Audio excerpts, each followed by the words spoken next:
কিন্তু তোমরা রাসূল সাল্লাল্লাহু আলাইহি ওয়াসাল্লামের সুন্নতকে যথাযথ অনুসরণ করো না।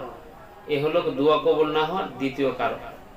3 নম্বর উনি বলেন ওয়া আরাফতুমুল কুরআনা ফালা তা'মালুহু, তোমরা কোরআন সম্পর্কে জ্ঞাত আছো, কোরআন তেলাওয়াত করো, কিন্তু কোরআনের বিধান তোমরা বাস্তবায়ন করো না, কোরআন অনুযায়ী তোমরা আমল করো না। ওয়া আকালতুম নিআমাল্লাহ ফালা তুআদ্দু শুকরাহা, তোমরা আল্লাহর নিয়ামত গ্রহণ করো, ভক্ষণ করো, কিন্তু তোমরা তা সেই নিয়ামতের শুকরিয়া আদায় করো না। ওয়া আরাফতুমুল জান্নাতা ফালাম তাতলুবুহা, তোমরা জান্নাত সম্পর্কে অবগত আছো, জান্নাতে নাজ নিয়ামত, অনেক নিয়ামত আল্লাহ রাব্বুল আলামিন জান্নাতে রেখেছেন, কিন্তু সেই জান্নাত পাওয়ার জন্য ফালাম তাতলুবুহা, জান্নাত পাওয়ার প্রচেষ্টা তোমরা করো না। ওয়া আরাফতুমুন নারা ফালাম তাহরাবু মিনহা, জাহান্নামে আযাব গজব আছে, তোমরা শুনেছো, তোমরা এই সম্পর্কে অবগত আছো, কিন্তু সেই জাহান্নাম থেকে বাঁচার জন্য যেই কাজ করলে মানুষ জাহান্নামে যাবে ওই কাজ থেকে তোমরা আদৌ বিরত থাকো না, এই কাজে লিপ্ত আছো।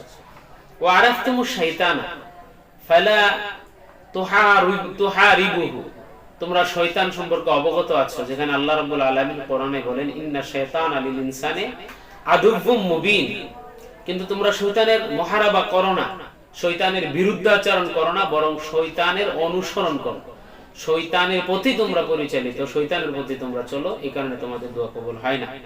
ওয়া আরাফতুমুল মাউতা ফালাম তাস্তাইদ্দু লাহু, তোমরা মৃত্যু সম্পর্কে অবগত আছো, মৃত্যু অবধারিত, এটা নিশ্চিত, কিন্তু এরপরও তোমরা মৃত্যুর কোনো প্রস্তুতি নাও না, মৃত্যু সম্পর্কে তোমাদের কোনো প্রিপারেশন নাই। ফালাম তাস্তাইদ্দু লাহু, এইজন্য এই ঘটনাটাকে ইবনে হাজার আসকালানী রাহমাতুল্লাহ আলাইহি নাসাইহুল ইবাদাতের মধ্যে এইটি আলোচনা করেছেন।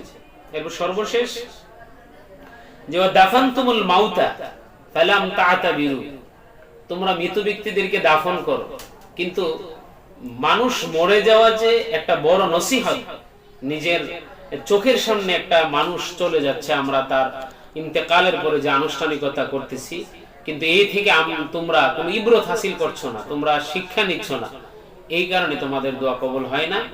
এবং সর্বশেষ যে বিষয়টা ওয়া তারাকতুম উয়ুবাকুম ওয়াশতাগালতুম বিউয়ুবিন নাস, তোমরা নিজেদের মন্দ সম্পর্কে আলোচনা করো না, নিজে যে মন্দে লিপ্ত আছো এটা ভুলে গেছো।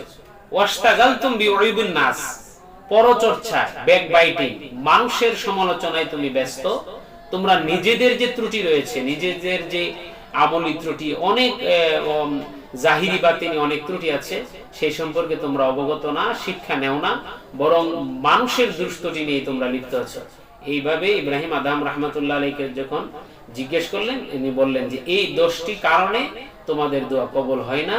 সম্মানিত সুধী, আমরা যদি আল্লাহর দরবারে মকবুল হতে চাই, আমাদের দোয়া যদি আল্লাহর দরবারে মানে কবুল হওয়ার জন্য যদি আমরা আশা রাখি, আমরা যেন এই যেই দোয়া কবুল হওয়ার যে অন্তরায় রয়েছে 10টি, এগুলা থেকে যেন আস্তে আস্তে করে আমরা বিরত থাকার চেষ্টা করি। আল্লাহ সকলকে তৌফিক দান করুক। আসসালামু আলাইকুম ওয়া রাহমাতুল্লাহ। তবে আবার